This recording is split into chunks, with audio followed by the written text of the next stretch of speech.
আসসালামু আলাইকুম। আমাদের অনেকেরই প্রবলেম আছে যে VLOOKUP নিয়ে। তো VLOOKUP আমরা অনেকেই বুঝি না। আমি VLOOKUPটা অ্যাজ ইউজুয়াল যেভাবে হয় সেভাবে একবার দেখিয়ে নিই। Equals to VLOOKUP then lookup value কি? লুকআপ ভ্যালুটা আমার এটা সিলেক্ট করতে হয়। দেন আমার টেবিল অ্যারে। টেবিল অ্যারেটা আমার এটা হচ্ছে টেবিল অ্যারে। আমি চাচ্ছি এমপ্লয়ি নেমটা, ওকে? এবং ডিপার্টমেন্ট এই দুইটা।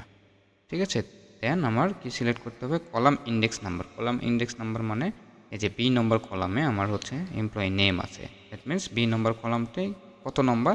2 নম্বর, বাম থেকে 2 নম্বর।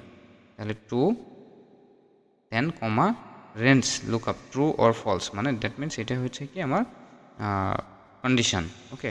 ট্রু অর ফলস আমরা এখানে হচ্ছে এক্সাক্ট মেসেজ জন্য ফলস অথবা 0 যে কোনো একটা দিতে পারি, ওকে? 0 দিয়ে দিলাম, এখান থেকে 0 দিয়ে দিলাম।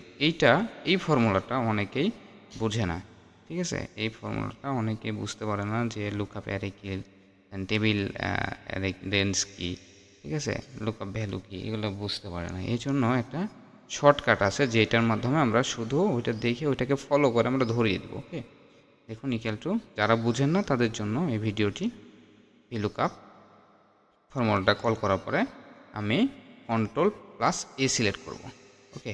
কন্ট্রোল+A সিলেক্ট করার সাথে সাথে আমার কোথায় কি সিলেক্ট করতে হবে সেটা আমাকে বলে দিয়েছে। যেমন লুকআপ ভ্যালু। লুকআপ ভ্যালু কি? আমি জাস্ট এইখানে এইটা, ওকে?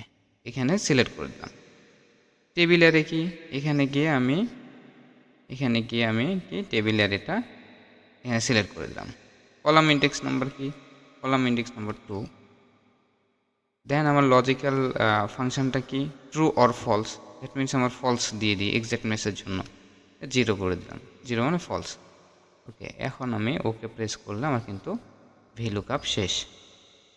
এখন আপনি ড্র্যাগ অন ড্রপ করে দেন, দেখুন হয়ে গেছে।